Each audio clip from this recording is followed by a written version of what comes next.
Hello, my name is Christopher Tran, and for my external strategic experience research, I have chosen to interview with Austin Rees. Austin is one of my friends, and I have worked for him in the past. To get more into depth, Austin is a store director at a local Zumiez. And for those who do not know what Zumiez is a retail store that has product offerings based around action sports. These action sports consist of snowboarding, skateboarding, BMX, and motocross. On top of providing gear for action sports, they also sell streetwear, clothing, and shoes.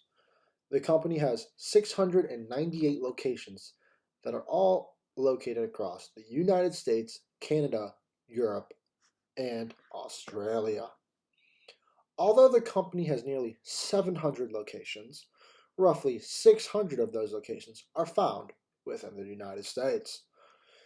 The company has only begun to move outside of the United States borders in recent years. Zumi's main competitors, at least within the United States, would have to be the retailers known as PacSun, short for Pacific Sunwear, and Tilly's. Both of these retailers have storefronts located within a 5-minute walk of Austin's store. Austin is responsible for hiring employees, training employees, and running daily operations on top of running his store's social media account. Austin mentioned that he has to plan strategically to reach company goals. For example, the three largest revenue days for his store specifically are Black Friday, which is a given, the day before Christmas Eve, and the day after Christmas. To make sure the projected revenue is reached on these days, Austin must schedule his staff based on their strengths and zone them correctly to provide efficient performance of his stores. Austin trains his employees throughout the year and offers a strategic plan that each employee must follow that provides guidance on the busiest days of the year. Moving forward now, one of the most interesting pieces of information that Austin offered me came when I asked about the external environment. The largest external environmental factor that has affected the majority of businesses in 2020 is, you guessed it, the COVID-19 pandemic. To be completely honest, this was no surprise to me. What surprised me was how the company had handled the COVID-19 pandemic. During the pandemic, Austin's location was closed for nearly 4 months out of the year.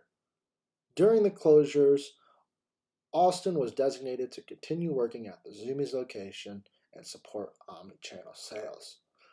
What this means is if someone placed an order, whether it be on the Zumiez website, their social media page, or in a store that happened to be open across the country, if Austin had the merchandise, he would simply locate it within his store and ship the merchandise directly to the consumer.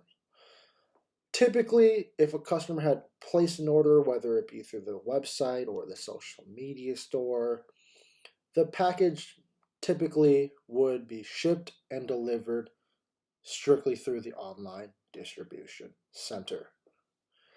This change impacted several stores within Austin's district and was implemented because Austin had brought the idea up to his district manager.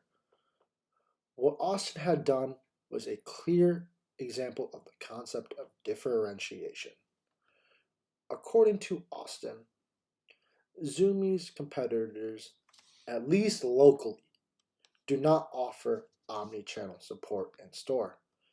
Typically, omni-channel support has separate branches within the company that never even touch storefronts. This is a good example of differentiation because omni-channel support is rarely ever done in brick and mortar locations when it comes to this market.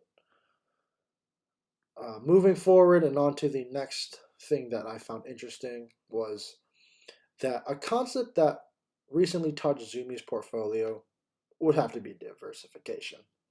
In the past, Zumiez, as well as its competition, exclusively sold big name streetwear clothing and brands that have a large following and reputation. Recently, Austin's store is one of the few selected stores that began to offer brands that were created by individuals who create their merchandise locally. For example, a brand that was created in Tempe, Arizona is now available at Austin's location. The brand is known as Pyramid Country and has its own local skateboarding team. I actually have one of their t-shirts on right now. If you can see that, it says Pyramid Country, and then the brand logo is on the back. It's a star with the textures of the pyramid. Zumiez competitors are not following suit simply because the competition bases their brands around streetwear and less so around action sports. I believe that this is incredibly interesting because anyone who has a passion for designing streetwear can be given an opportunity to sell their merchandise at Zumiez. Before Zumiez began to offer brands created locally, there was a very marginal chance of gaining brand recognition without a large following. I think this is a good example of diversification because it gives them an edge compared to their competition. Also, it is something that their competition is simply not doing. PacSun and Tilly's both have their own private brands, but I would say their main offerings are big streetwear brands that the majority of people or their target market would already know about. Moving on to the final section are key takeaways that I found during the interview. The first and one of the most important takeaways that I have learned from doing this interview would have to be that innovation can come from anybody. Austin simply had an idea and made a recommendation to his district manager to begin supporting omni-channel sales in store, and it is something that the company has continued to do even once they came back to the stores and the closures ended. The next takeaway that I have after conducting this interview is that dealing with ambiguity can result in innovation if handled correctly, even in times of global pandemic. I personally think all of the actions that Austin has described to me all relate to the concept of a competitive advantage. More specifically, I think the company beginning to support omnichannel sales provides a durable competitive advantage and will only be more accessible as more stores and locations begin to implement that.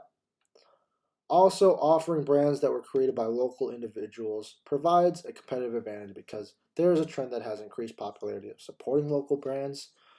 And that is all that I have for you guys today. Thank you so much for joining in.